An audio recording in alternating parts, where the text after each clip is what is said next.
Good afternoon, students. I've already started the recording. Those who are there in the class, they're requested to please put up their names and numbers in the chat box for the purpose of attendance. And we'll be starting your class in next 3 minutes.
So, good afternoon.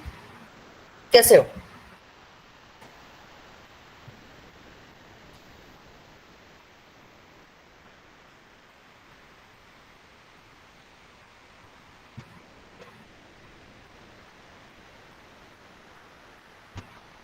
Um, okay, just fine.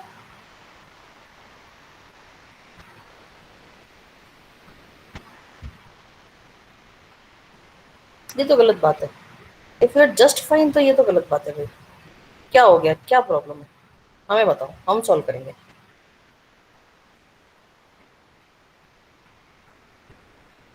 ये young, you people are young yet. आज तक मैंने कभी किसी को नहीं बोला कि that I'm just fine. I'm good. I'm okay. Fine क्या होता है? फाइन तो एहसान होता है कि भाई आपने पूछा है तो हम आप पे एहसान कर देते हैं क्या ठीक है. Now is there anyone who is fine?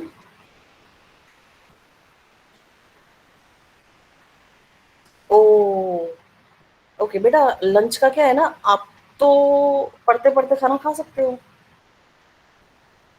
And I won't even mind that because कई लोगों के साथ ये होता है दैट भूखे पेट भजन नहीं होते. You can go on, have your lunch and be in the class.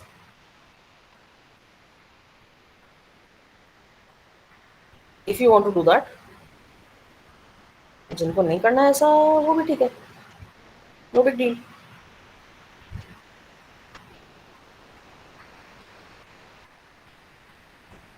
सिर्फ भूख लगी है इसलिए बोल रहे हो fine, not a good idea.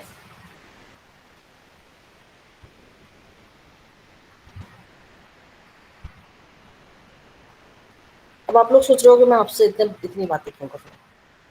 Okay, I have a reason for that, and the reason is, now I have decided,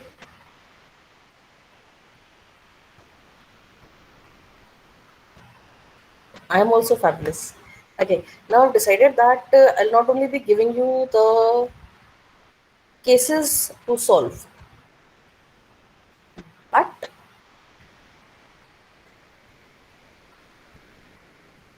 you'll have to even present the solution of any one case. Now you do not have to solve 5 cases. Now you just have to solve 3 cases and present any one out of them. Is that a good option? हाँ या ना तो बोलो. The number of cases that will be uploaded is same. You have to solve only 3 cases out of them, and you have to present the solution of any one case for 5 minutes, not more than 5 minutes. Solution के लिए आपको presentation के सिर्फ 5 minute दिए जाएंगे. Okay, acceptable?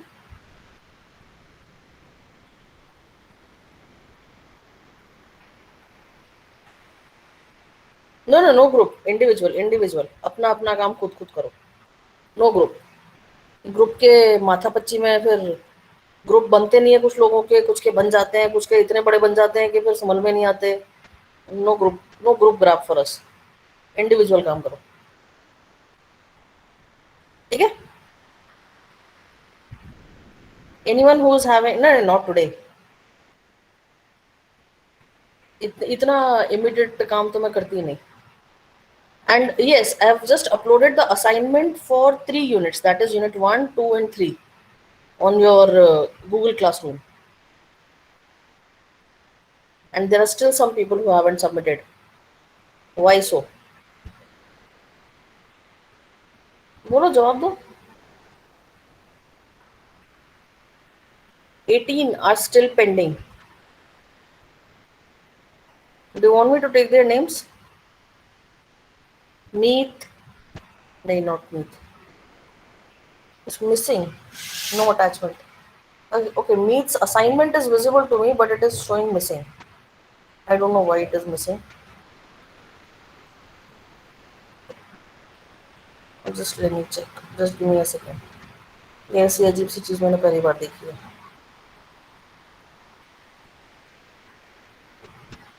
No, it's not Meet. Meet's assignment is there, but still his name is visible in missing. So बेटा आप चिंता ना करें.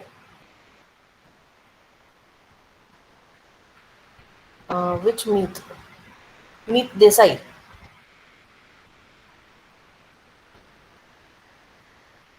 Meet Desai. Even Meet Desai have submitted, but उसका नाम फिर भी आ रहा है. I'm having this Prem Ladhani, Yashin Patani, Keyur Goswami, Om Mehta, Dhruvin, Smith, Aditi, Aditi Hirani, Adit Hirani, sorry, Jayan, then Jay Vitlani, Rishabh Sidpura, Jay Patel, Tarang, then Rinesh, Astha, Kartik, Kishan Gohil, Sham, and Sunny. These are the people who haven't submitted their assignments yet. So if they are there in the class, जिसके लिए मुझे काफ़ी सारा doubt है, if they are there in the class, they are requested to please submit their assignments. And if they are not in the class, तो फिर मैं किससे बात कर रही हूँ मुझे भी नहीं पता.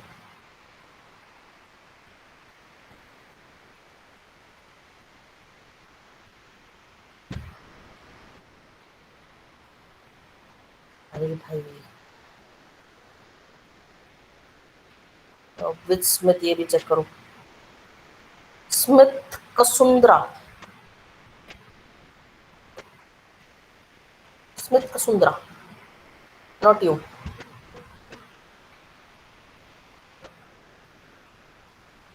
I did not expect that Smith can also be two. तो मैंने सरनेम नहीं बोला. Not you. Meet also, the other Meet is there. Meet Desai haven't submitted. Meet Desai has also submitted, but it is not visible that he has submitted. So okay, this is the only thing that is there. So for this week, I'll be uploading the assignment of Unit 4 and 5 also. By this can happen even by Saturday. First week मतलब first week Saturday तक होता है मेरा. So I'll be uploading it till Saturday even.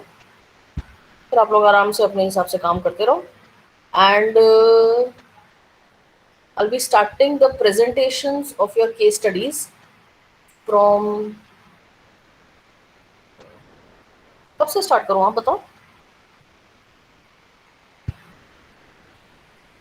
Can we start from 10th?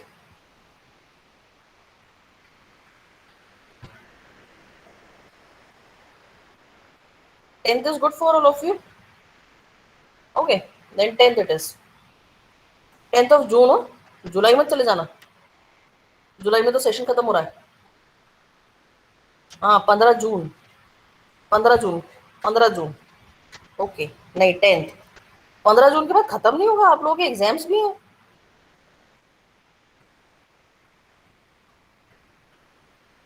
चलो जो 10 से 15 के बीच में.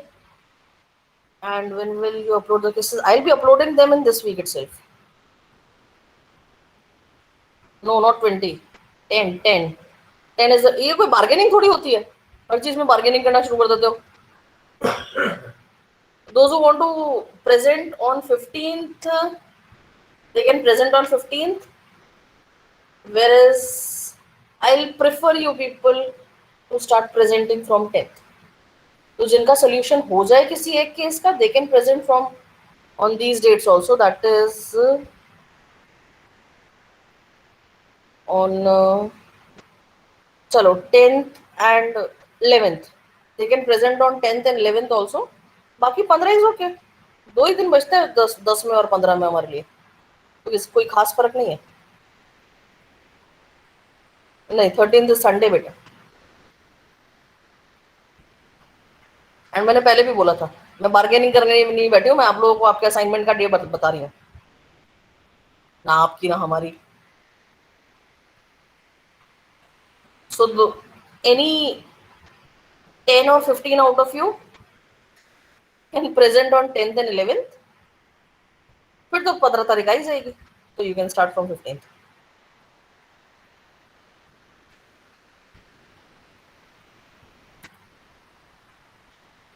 Okay, so let's start with the exchange rates. We are already done with the introduction. What is the exchange rate? Exchange rate is something that is showing the price of a local currency in the international market. And this comes into action when there are two countries who are interacting with each other in the market. There are basically three systems, that is standard, fixed and flexible. ये हम कर चुके हैं. हम आगे बढ़ते हैं. Okay, now what is a gold standard? See, each country is ready to trade in the domestic currency, especially when it is for gold. So in this case, there is no single country that occupies a privileged position, as the number of currencies and the number of prices of gold in terms of those currencies are equal. There is no difference. Gold to gold है. अब if you are trying to buy it in dollar or you are trying to buy it in rupee, उसकी cost में कोई खास फर्क नहीं पड़ने वाला है. The conversion will be different. So in this case, every country is free to fix its own price in terms of gold. Now what used to happen in the ancient times is that मैंने आप लोगों को बताया भी है that gold used to be in the forms of coins and goldsmiths used to decide कि भाई कितनी weight का कितना है और कौन सा सच्चा है कौन सा झूठा है. So this used to be a medium of exchange and even the store of value. But this gold standard as a legal institute dates from the year of 1819, that is 18th century. And in the 19th century, the countries like Germany, Japan, they also adopted this gold standard. Like the similar to Great Britain and America, because they were the leading economic powers at that time. Now the other nations, they imitated the British institution. Whereas if you are talking about United States, they were the country which effectively joined the gold standard in the year of 1879. मतलब हमारी आज़ादी से तो बहुत पहले का time है, but they joined in 1879. Now, during the year of 1918 to 1939, government effectively suspended the gold standards and financed the part of their massive military expenditure by printing money. Earlier, people used to deal with gold, that आपके पास कितना सोना है, and accordingly, the currency was valued. But this was the time when the First World War took place. First World War के time, everyone needed money. So instead of going with gold, what they do, इसको जाने दो, we'll finance our own currency. So this was the time when gold standards were done away with. कि किसके पास कितना सोना है उसके ऊपर डिपेंड नहीं करके, will depend on the market condition for money, and they started meeting their massive military expenditures by printing printing money की जब हम बात करते हैं तो it is the paper currency. Okay, in the year of 1939, everyone was on printing currency directly. The next standards are fixed and flexible exchange. Now, first of all, we'll try to understand the definition of fixed exchange rate. Now, what happens in the exchange rate realm is it is also known as pegged exchange rate. Wherein the government, the central bank, they'll make an attempt to keep the value of the currency fixed against the value of other currency. That is called fixed exchange rate. Generally, the countries which are having a certain sort of communist economy, they follow this regime. They keep the value of their currency fixed in front of others. They're not having that sort of open market. Like up till the year of 2010, I'm aware that this was the system. But nowadays even the communist countries are opening up and they are becoming capitalist. So this fixed exchange rate is something which is not applicable up to a certain extent. Now, what happens under this system is the flexibility of the exchange rate is permitted under the IMF arrangement, but only up to a certain extent. जैसे I can easily take an example of ruble. Ruble is Chinese currency. तो अब उनका क्या था, that 6 ruble is equal to $1, and the maximum change that can happen is up to 10 ruble. उससे ज्यादा नहीं, वो उसके बीच में घूमता रहता था. So this flexibility was permitted because IMF wanted the currency to be flexible, so they made it flexible for 5 rupees or 5 rubles. और उससे ज़्यादा कोई flexibility नहीं. Now in India, when the currency price is fixed, an official price of its currency in reserve currency is issued by the Apex Bank. Now what is the Apex Bank? Apex Bank is RBI. Now after the determination of the rate, the RBI undertakes to buy and sell foreign currencies. So the central bank makes changes in the exchange rate if it is necessary. Like at the time of devaluation, compulsory changes are being made because वो necessary होता है. बाकी we do not make any changes. Ours is a flexible exchange rate. And what is the definition of flexible exchange rate? The monetary system wherein the exchange rate is set according to the demand and supply forces. That is known as flexible or floating exchange rate.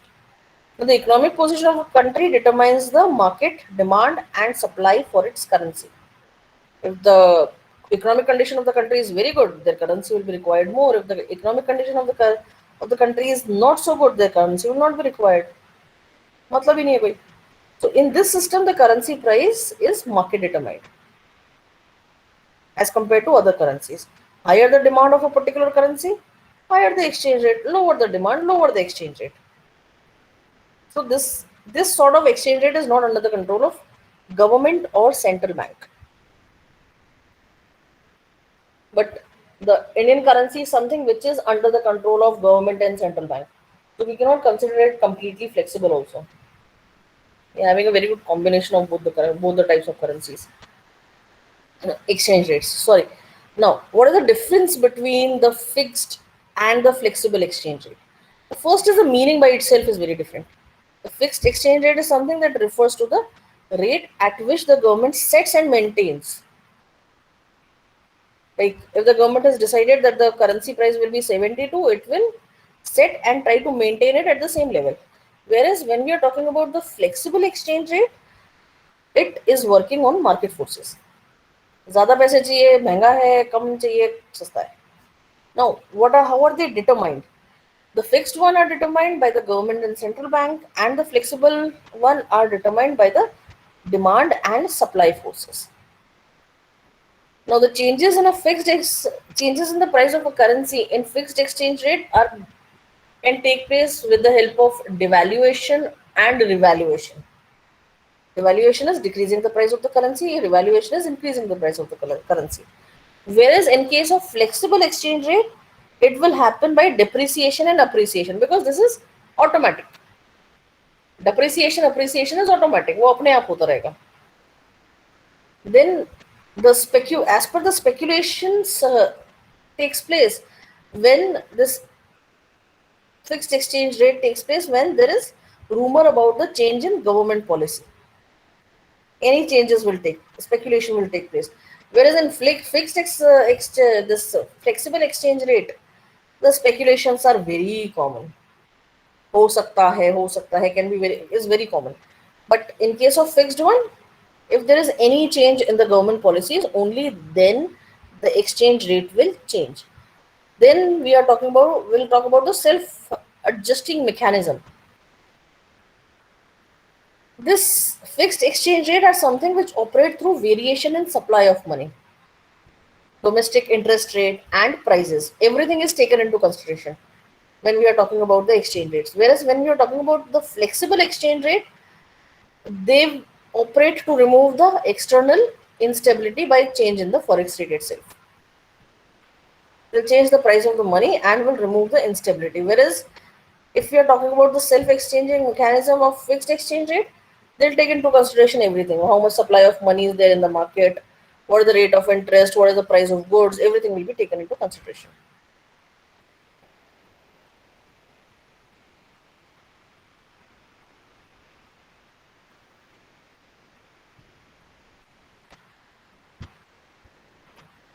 Now, the fixed exchange rate regimes. What were the fixed exchange rate regimes? In case of central bank of the country, fixes the exchange rate at a given level. That is what a fixed exchange rate is. There's no market for foreign exchange, and the exchange rate is something which is policy determined. Now, the merits of fixed exchange rate regime are in this section we present the case for fixed exchange rate regime. There are three main points in favor of this regime. And that is element of certainty is there because the government is deciding the rates. They encourage long-term investment. It is suitable for small countries. Then there is no encouragement to speculation. We can easily avoid disequilibrium. This avoids inflation. And this is a natural rate of exchange.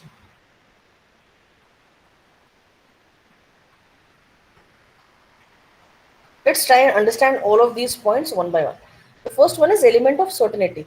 See, what happens with the fixed exchange rate is that it enables the country to know the payments and receipts in exact and precise quantity. अगर 10 रुपए आने वाले हैं तो हमें पता है कि 10 रुपए आने वाले हैं. We are not confused about it.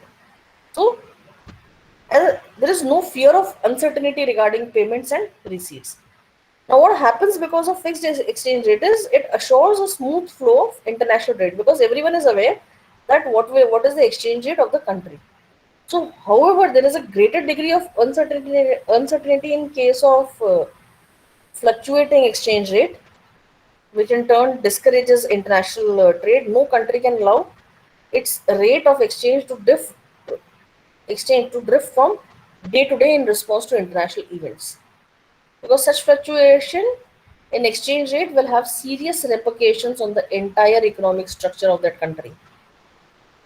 So by changing the, because if there is a constant change in the rate of foreign currency on day-to-day basis, what will happen? It will affect the entire structure of imported and exported goods from time to time.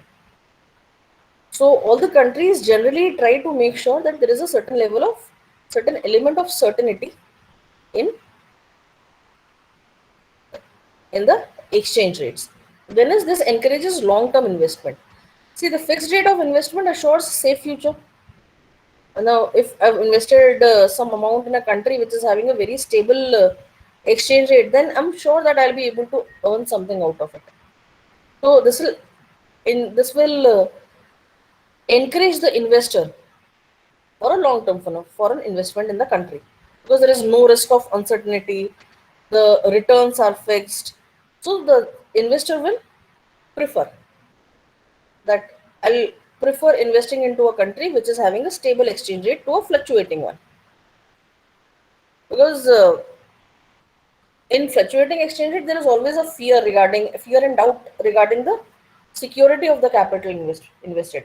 Because a system of freely fluctuating exchange rate, it induces a extra pressure of uncertainty and unwarranted international capital movement. Everything is induced.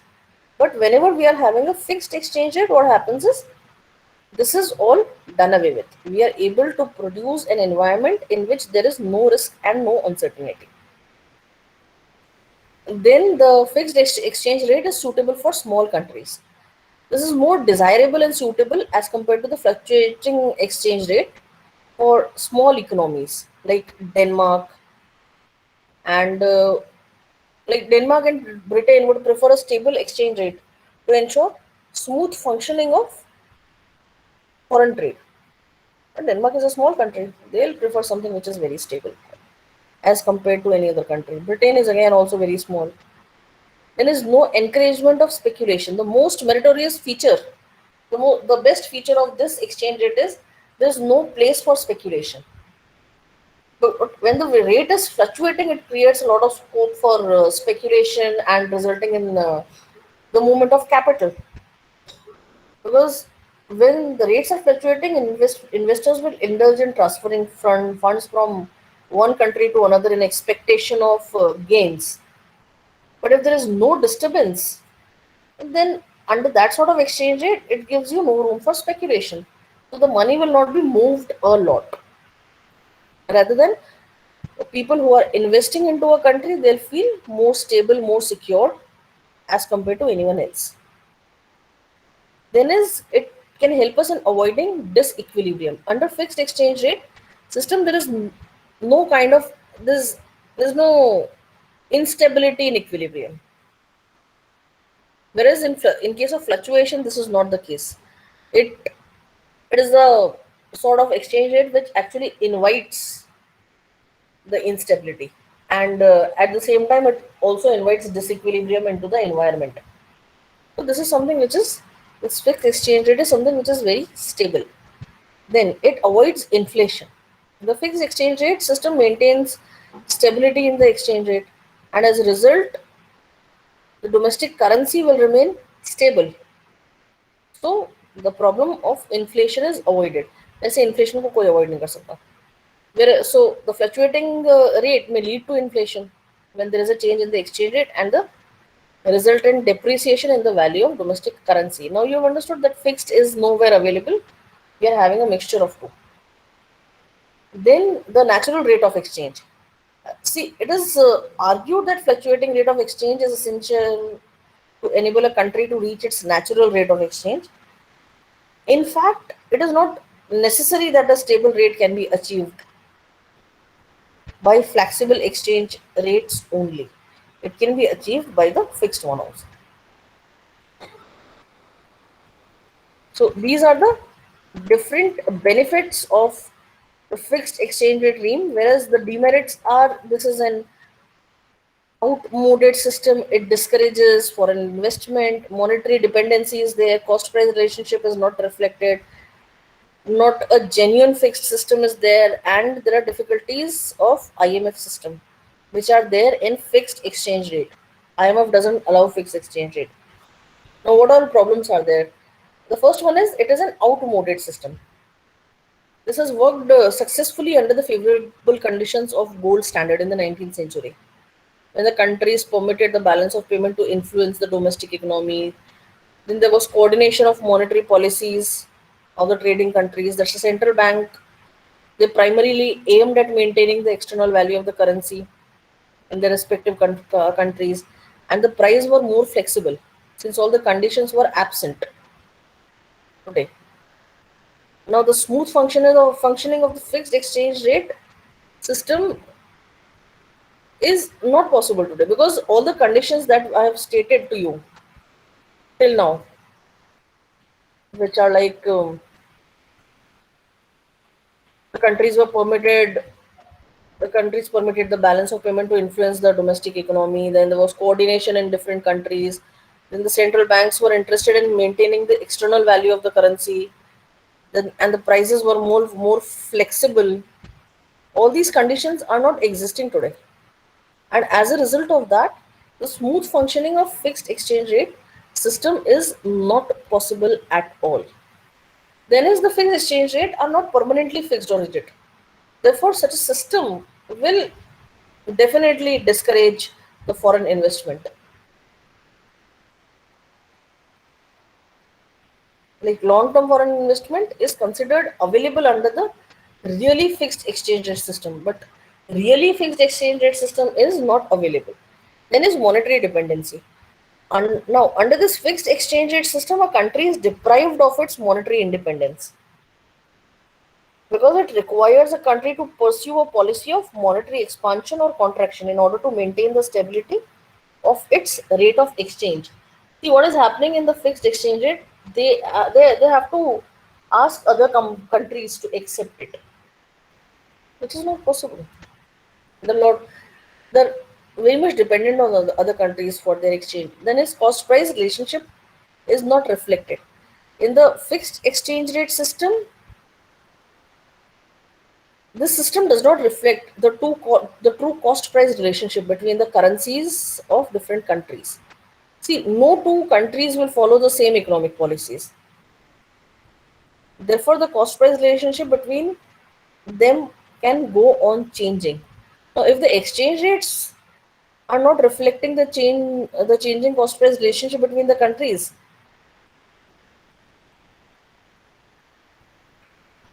then who else will?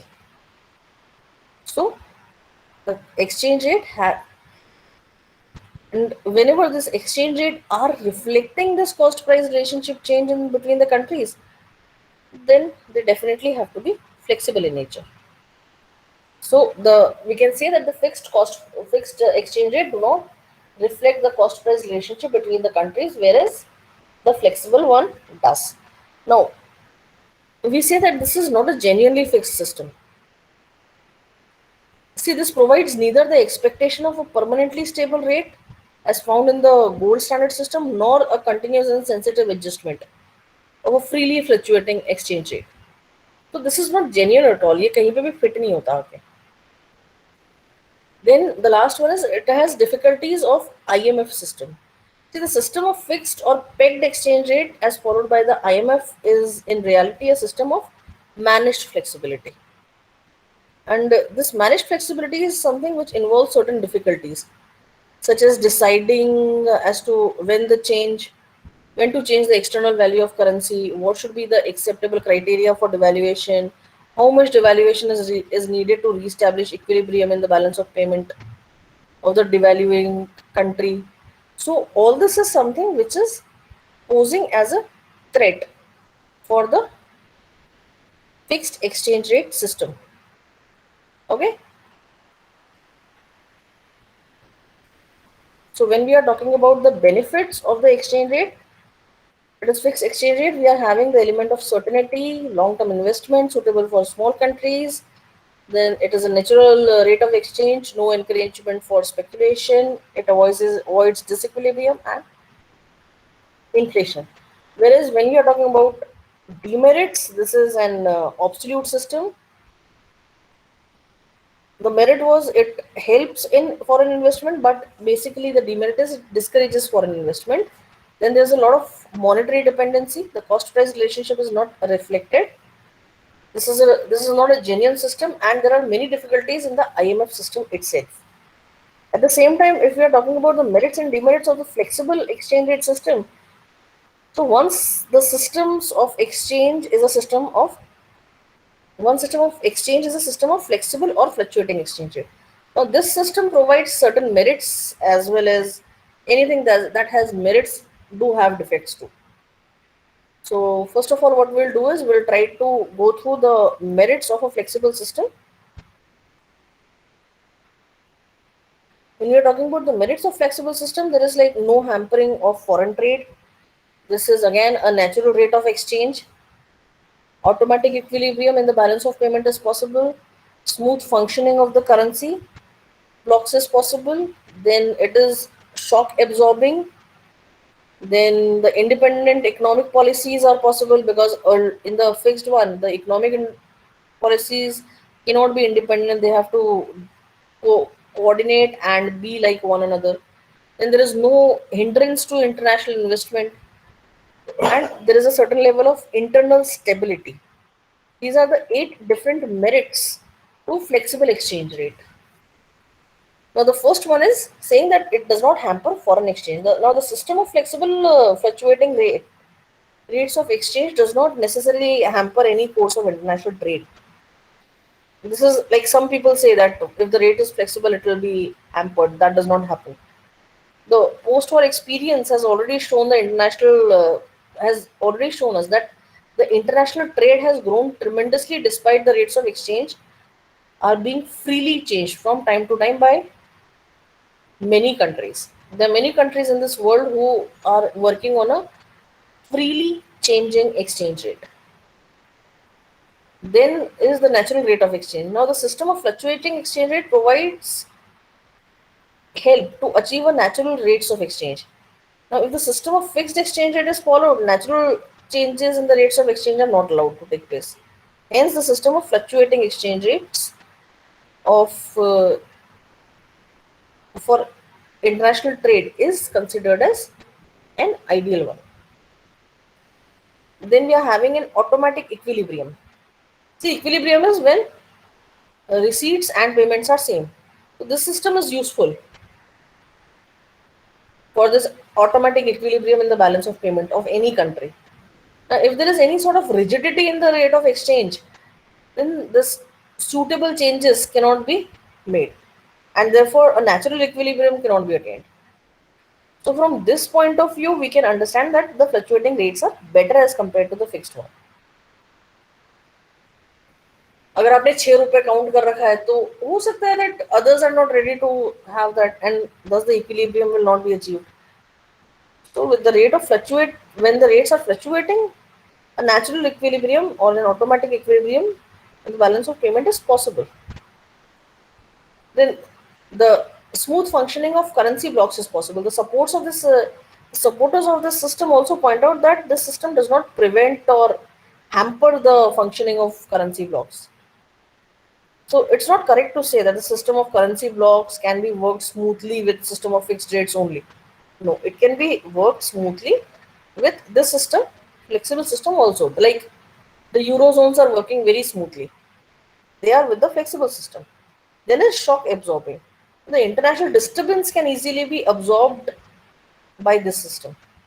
So what can happen? The domestic economy can easily be saved from the adverse effect of any sort of international disturbance. So it is argued that the flexible exchange rate system is much better as compared to the fixed one, and this one should be adopted also. Then we are having an independent economic policy is possible. When the system of flexible exchange rate is there, it enables the country to have their own independent economic policies. so that whatever changes are required in the rate of exchange according to the requirement or the situation of the country, that can be easily made. In the case of fixed, this is not possible. Then the system of fluctuating rates of exchange, it does not come in the way of international investment. It is like quite convincing to people that whether the internal or international trade will depend upon other factors too. The system of rates exchange is only one of the case for the international investment. So it's not correct to say that if you're having a flexible investment rate of exchange, then flexible rate of exchange, then the investment or the international investment will be impacted. Will not be impacted much. Then we are having an internal stability. It is submitted by the champions of this system that internal stability can be ensured by this system, as necessary changes can be brought according to the need of the country or the economy. So, thus the system is having a very flexible rates of exchange, and it is good from various points of view, because any sort of internal stability can be done away with the help of a flexible rate system. Now, there are certain defects also to the system, but that we will be doing in our next lecture. So what we have done today is we have tried to understand what is the flexible rate and the fixed rate of exchange along with the gold standards, and what are the merits and demerits of fixed rate. At the same time, what are the merits of flexible exchange rate. If anyone is having any doubt regarding the points that we have done, they are requested to please put up the questions. And if you're not having any doubt, then you can put up your names and numbers in the chat box. And thank you for attending the class.